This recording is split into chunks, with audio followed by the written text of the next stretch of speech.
Kim Seymour is a global people leader with nearly 30 years of scaling teams across some of the world's most influential companies. You've got to be able to put yourself in the place of the stakeholder. What do they care about? How do they care about it? Her career spans leadership roles at General Electric, American Express, Weight Watchers, Etsy, and now at one of the most talked about brands anywhere, SKIMS, where she serves as their first ever Chief People Officer. Kim has helped drive transformation across world-class teams through rapid growth and disruption. Things are always going to evolve. Things are always going to change. If you are not a learner, then you're stuck. Let's talk about AI. This is the wild, wild west right now. So you can either get on board the bus or the bus is going to run you over. Welcome to the Long Game Podcast. I'm Eric Becker. I'm an author, an entrepreneur, and I'm founder and chairman of Crescent, a family office that we built to serve founders, multi-gen business owners, and their families. For all of the entrepreneurs and aspiring entrepreneurs, for leaders and CEOs, the long game is for you. It's the practices, it's the leadership skills, it's the culture that can stand the test of time. I'm Eric Becker, and this is The Long Game. Kim is joining us today from her SKIMS office early in Los Angeles, and I'm thrilled to have her here for The Long Game. Welcome, Kim Seymour. Thanks, Eric. Thanks for being here. Your career spans legacy companies like General Electric and American Express to these game changers like Etsy and SKIMS. What did you learn in the larger, more institutional type businesses like GE and American Express that helps you in your role in working with these innovators? Oh, for sure. There's a discipline in their approach to things like talent management that is rooted in process improvement, good policy, good practice. So the fundamentals of how you find, develop, promote, utilize talent was all rooted in just really, really solid fundamentals. And then you can take that as a platform and build and dream. So there's no way that I think that I'd be where I am right now without starting at those, what I would call academy HR places. Which is a fantastic background, and I agree. You know, our audience, we have CEO founders, we have entrepreneurs, we have families, we have a lot of young people. And I know that for young people, there's a lot of anxiety starting your career. And I've heard you talk about the difference between this concept of like climbing a ladder of a career versus building a portfolio. Yeah. And so I love that framing. Can you share more about that? Right. And I 100% did not coin that phrase myself. But when I look back over my career, I was like, you know what? That's exactly what I did. And it didn't become intentional until later. In the beginning, we didn't know any other way. It was rung by rung. It was, what do you do to get to the next level? But at a certain point, and especially as things evolve, you have to start thinking about what is the story you're crafting about how you contribute to whatever the particular situation is. So I started thinking about it like that. Um, it wasn't about functional skill sets as much as it was about how do you contribute on a leadership level. You might have to negotiate. You might have to have difficult conversations. I needed to understand business. So what about my business acumen? I needed to understand M&A. So how do I go about getting that particular set of skills? So along the way, I just identified things that I was good at, things I wanted to be better at, and which roles could fill that gap for me. But I think the portfolio mindset, probably not even just for your job, but for your life, is a smart one. I agree. I think of life in a portfolio context, and it is a great framework. The another, kind of mindset or framework, a lot of young people, we get out of school and we think, okay, that was the learning, that was school. But you've talked about always being in learning mode. And I'm curious, do you even now today, with all the success that you've had, consider yourself still a learner? I don't even know me Mhm, without that aspect, truthfully. mm, And I do think it contributes to how someone is good at what they do. Things are always gonna evolve. Things are always gonna change. If you are not a learner, then you're stuck where mhm. you were at a particular point in time, at a particular point in your career. Even if you're staying in your same function, things are evolving at such a rapid pace around you, and there's no way that it doesn't impact. You've gotta stay on top of it. I just think let's just talk about being a well-rounded individual, human being, and then you bringing that to work. Um, it I shudder to think who I would be if I wasn't always, "What's this next thing? I wanna know about it. Let me go find somebody, even if they're 20 years old, who can teach me about XYZ." Because I'm not an expert in everything, and I think that's the kiss of death as well, when you get to that point where you feel like you know it all, and Yes, there's no more to learn. That, right. says something about an individual too, but you'll never be able to say that about me. I love that, and, when I've talked to our sons about it, it's always learning and always curious. I think it's a combination of Yes. both, always learning, always curious, and so one of the lessons that I've heard that you've said that you've learned along the way is that leadership isn't about proving a point and being right, it's about bringing people along with you in that process. Can you talk a little bit about your philosophy of management and what that means? I mean, there's so many elements that hang from that. It's essentially where that even came from was not a leadership corporate lesson. It was from a personal lesson that a friend of mine was having an issue with her boyfriend, and all the reasons she was listing all the reasons she was right. And I just sat there and thought, what is the goal here? Is the goal to be right? Or is the goal to come to a consensus or some path forward? So I remember going into the office and having essentially the same conundrum in a meeting with someone that was so focused on the fact that they were convinced that they were right, lost sight of the enterprise goal. Mhm. I was like, you could be right by yourself. You can be right, but if you're, and I did not make this up either, but I'm Mhm. gonna butcher it, and I don't know where it came from. But if you are a leader and you do not have followers, then you're just taking a walk. So what is the goal here? So Yeah. I do spend a lot of time with people, helping them to laser in on what are we trying to accomplish? And what is your part in it? And what is everyone else's part?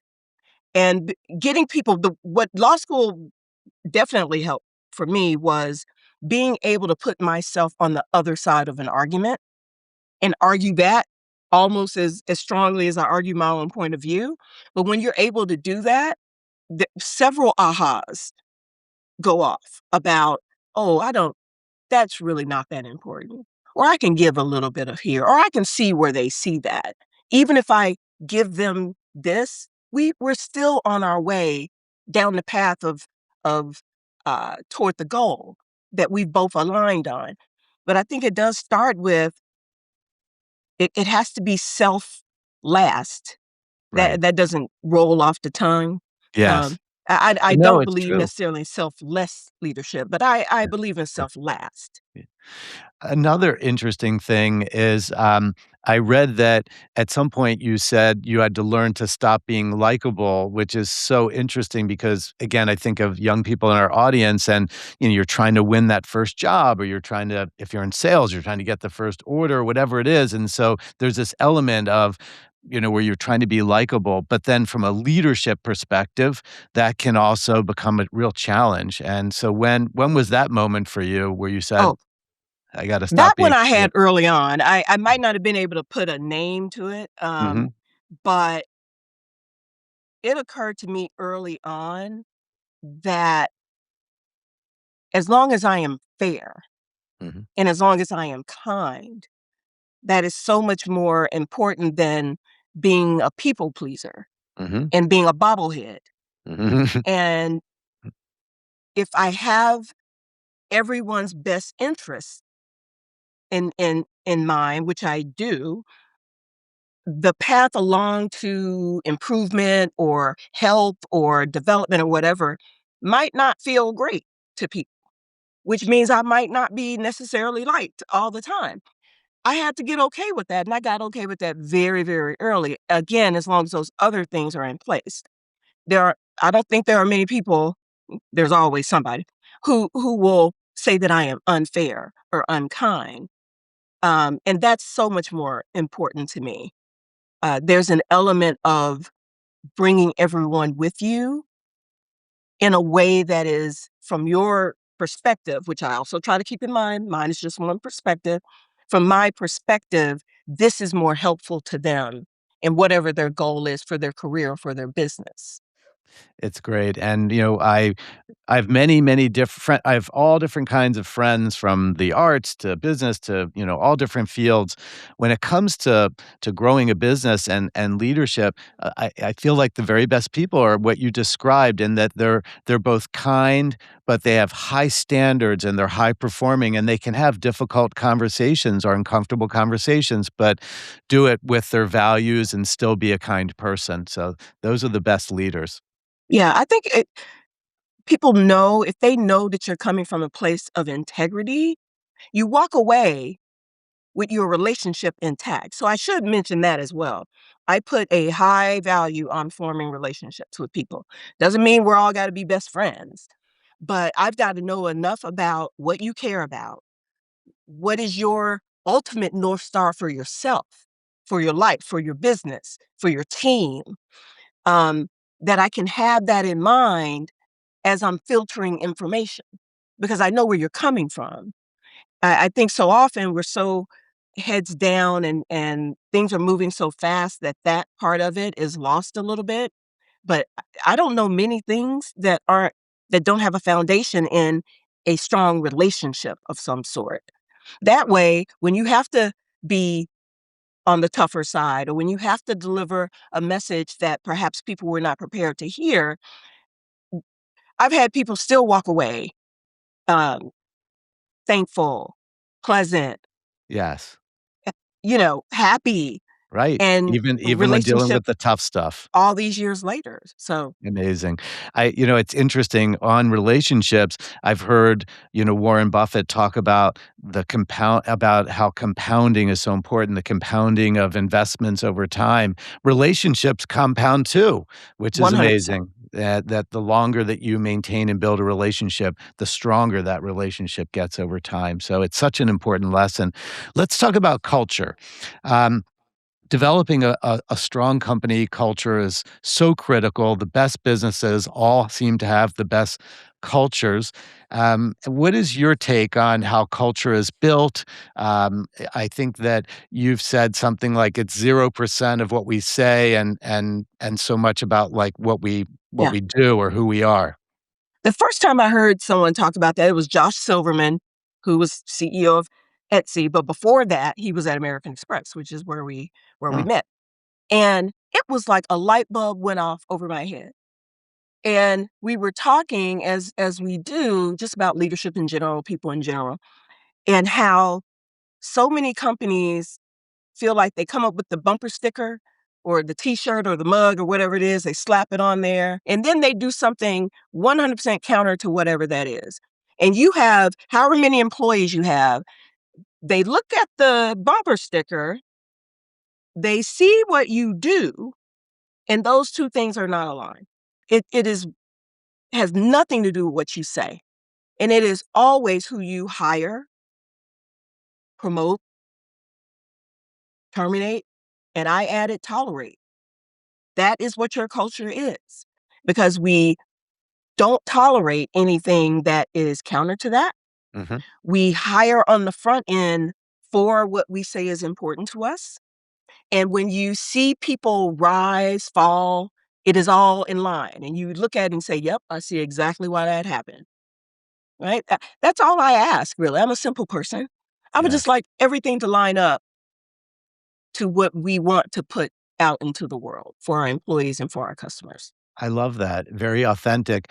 You've said that the next decade is going to be the death of culture fit, which is a term I've heard so much over the years, and the rise of culture ad.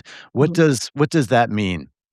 Well, I think it's more a wish, what Okay. I hope to be. Hmm. Culture fit to me implies a sameness. Like you got to fit into this mold. There's a Kim size vacancy, and you either fit it or you don't. And if you don't, you're not for us. And if you do, you are. Um, I don't know that that helps a company evolve. I don't know that that makes you equipped to put out the best product, whatever your product is, for your customers. So I do think that you want someone that's going to add and figure out what's missing or what you want more of and look for that. Are they adding a perspective that you don't know? Fit implies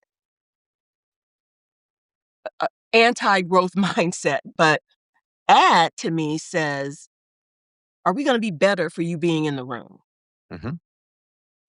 I love that. And in fact, as a result of that, I'm going to use culture ad now when we talk about culture, because I always think of it as the best cultures we want to protect, what's great about them, but they evolve over time. And so we want culture ad. I think it's a wonderful thing. Yeah, I think we definitely mindset, what you say reflects your mindset and vice versa. So if we can just switch to that, then I think that some of these other more difficult conversations that people are unwilling to have might get a little bit easier. Absolutely. Let's talk about AI and its increasing impact on how it's changing business. From an HR perspective, from an operating perspective, what are you excited about with Yeah. AI? And then what are we not maybe paying enough attention to? Yeah. Oh, I have many opinions on both of those. I'm excited. I'm excited first of all because again, going back to curiosity, um, this is something that did not exist to the general population a few short years ago. And when you look at the trajectory of those moments along the human existence where that has happened, this is the latest thing. Um, the trepidation, of course, is on the governance side. Um, we've got to keep our companies safe. We've got to keep our employees safe. And, you know, this is the wild, wild west right now. So we are at the very beginning of what the cons are about all of this, but the con shouldn't be fear, right?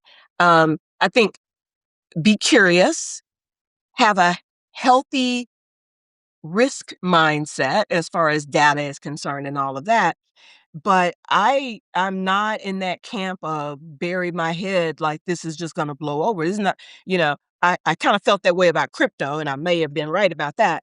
But this one it's not going away.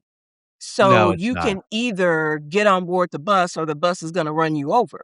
Yes. I suggest you, you know, get your token, Yes. And to get on the borrow a bus. Claude, Mhm. phrase, get your token and get on, and figure out how you can use it as a teammate, Mhm. an employee, to create capacity. Mhm. And once you create that capacity, then turn your attention to how can you contribute at a higher level in these things that really matter. Mhm. And let this handle the stuff that is routine or rote or Mhm. administrivia or Mhm. whatever it is. Mhm. I think that's the going in mindset we have to have. Now, what am I concerned about? This is what I'm observing. People are putting a lot of pressure on this tool to be all things and to deliver, you know, ROI miracles at this point. And the data is suggesting that we are not there. So I would love for people to be a little bit more realistic about the journey we're on. Play, experiment for sure, but be realistic about it and be safe with it. I agree. And, I've read that the students that are graduating this year in May and June, both like from high school going to college and then very much from college looking for that first job, I've heard there's terrible anxiety out there. And are you optimistic about their future? And what advice would you give them? I mean, I'm optimistic generally. Here's what I will say: the ones that I've talked to, and thinking about AI specifically, are feeling like entry level roles are being taken over by, automation and all that. We are not to that point yet. There are still jobs out there. Now, the job market itself being impacted macroeconomically, yes, be concerned about that. But don't be concerned that they're not there because of AI. What I will say is y- you can't get the job without being AI fluent Yes. anymore. That Yes. that is what I will Yeah. say. Figure Embrace it. out, Embrace it. embrace it. Mhm. Embrace it, and embrace it in a way where it is the tool that it is, not a substitute for your own critical thinking, not a Yes. substitute for uh, right now. I'm trying to figure out how I feel about the fact that I'm clearly getting a lot of things written Mhm. by AI. And Mhm. I will say that's a bus that I'm not quite on yet. I still write all my own stuff. I might research, um, I might ask for different scenarios and to bulletproof what I've come up with. But I'm worried about losing some basic skill sets.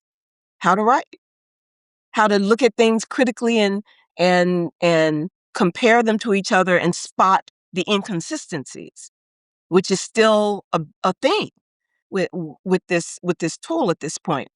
So I want them to be optimistic because why not? But I want them to be realistic because why not? Right? The optimistic is there's a job out there for you. The realistic is, but not if you are not on top of how to add value in the right way. And this is one of the right ways. Absolutely. I completely agree. Embrace it and look for where the opportunities are going to be, and there are going to be many, many opportunities, and there'll be a lot of work that probably a lot of people didn't love doing anyway Yeah, that will go away. that's Um, right. so And then double down mhm, on what only you uniquely can add, you exactly. uniquely can do. So one time I was with my younger brother, and he had a hat on, and it said AMQ, and I said, "What is AMQ?" And he said, "Ask more questions." And I've heard you say, "Ask better questions." That's right. I love that. How important are questions and asking better questions? And look, I think it goes back to mindset in general and Mhm. curiosity and openness to really learning. But I know about myself. I'm not always going to be and don't aim to be the smartest person in the room. But I do aim to um, get us to the best outcome, get us aligned on the path forward. And usually, a good way to do that is by the questions that you ask, to shine the light in the dark, to sometimes highlight inconsistencies, to sometimes just really get all the good information out on the table so we can make the best decision about the path forward. I find that people come in, kind of loaded for bear with their preconceived idea about whatever the thing is, and are not open or curious enough to just start asking questions. And usually that will reveal either something you didn't know, something you had not considered, another possibility. Um, and all of that comes from questions. Yeah. But the questions can't be um, performative, Right. they can't be surface. They've Yeah. really got to be with the right intention, with the Yeah. right mindset, and willing to go there, willing to say the unsayable thing, willing to ask the unaskable question. And that takes, kind of personal gumption, I guess. It does. So, what I have a saying, which is that sometimes we have to exercise our uncomfortable conversation muscle. And, you've worked with CEOs, you've worked with founders, you've worked with famous founders. What have you learned about hard conversations and giving feedback and telling leaders things that they need to hear, but maybe it might be a little bit uncomfortable to hear it? What have you learned about tough feedback? I think you can't just spring it on someone with no relationship, no contract. I'm a big fan. Many people that I talk to, mentor, whatever, have heard me say this a million times of the contracting conversation way up front, way before you're anywhere near having to have a tough conversation. You should have a conversation about kind of the rules of the road. Um, this is the way I generally approach things. I need to be able to say the thing. Are you ready to hear the thing? Or Right. however they Yeah. best receive information. So that's Mm, something else I've learned along the mm, way that I wasn't great at the beginning. mhm. I come in, I don't know how else to say, with full chemness and with my approach and my whatever, my directness. And not everyone receives information that way. So you've got to care about that. And you can only know that and learn that by building a relationship with people. So once you do that, I promise you that the conversations actually aren't that tough. They really are not. Then it becomes who you are, who I am as a person is. I think, why not? What's the worst that can happen, right? What is the worst that can happen if I say exactly what needs to be said and they don't like it? Well, I might get fired. I won't stay fired. You know what I mean? I won't stay unemployed. So I'm just not wired that way. And because I really am committed to pushing success of that company, of that person, and usually they know that, Mhm. I it just doesn't, you know, It it doesn't doesn't scare you. It doesn't scare me. scare you. No. It's authenticity, just listening to you. It's authenticity, it's the relationship, it's the right thing to do, and, you can never go wrong by doing the right thing. So it's a combination of all those that, make you fearless, to Yeah. go and to have those conversations. We have a lot of, CEO founders in our audience, and, in looking at the amazing career that you've worked for both public companies and companies that have been around, generationally, and then you've worked for these growth businesses. And in some of the growth businesses, they had private equity investors or other, venture capital investors. When you have an active investor in a business like private equity, is there anything different that you found around performance, around growth, around building a business when you have these more active private investors?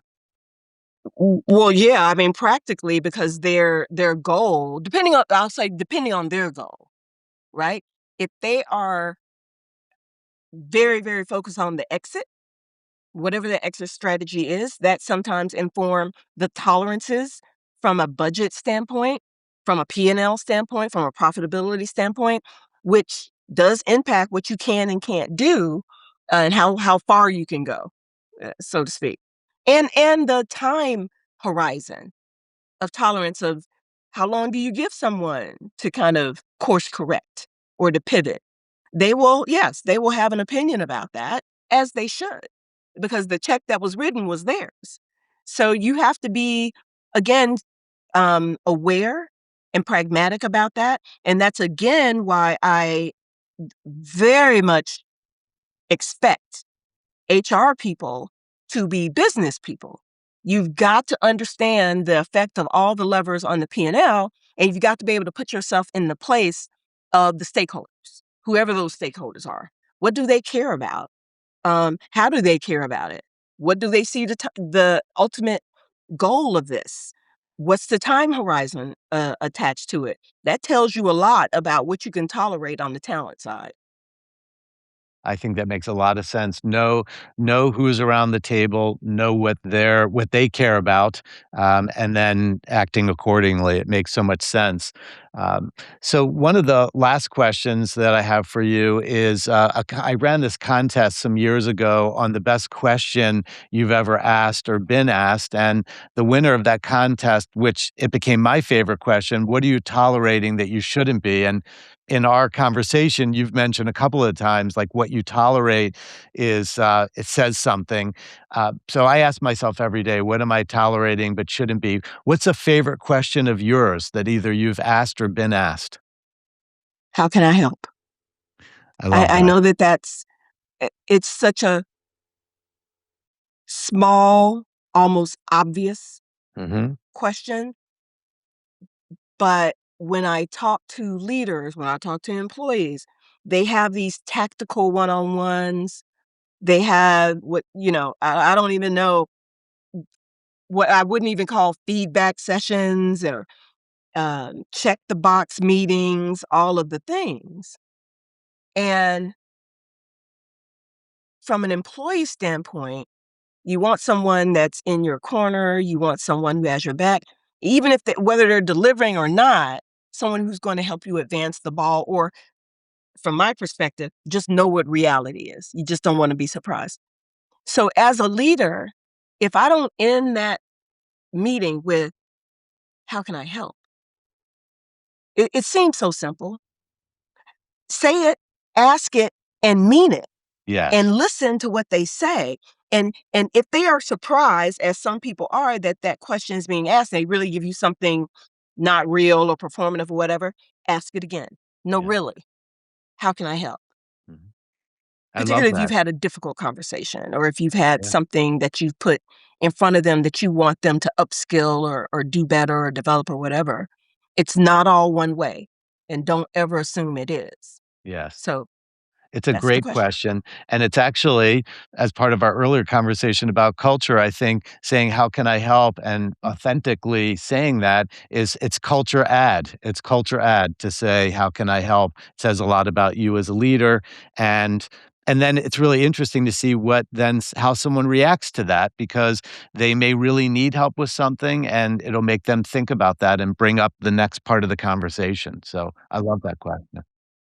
Well, Kim, thank you so much for sharing your Friday morning early with us and bringing these insights and perspective, the hard-earned lessons from leading people. It's really an amazing thing, the career that you've had, and the discussion that we've had on the challenging parts of work, the challenging parts of life, and what we can do to address those and be better and do more is fantastic, especially in the world that we're living in. So I just really appreciate your time today and thank you so much.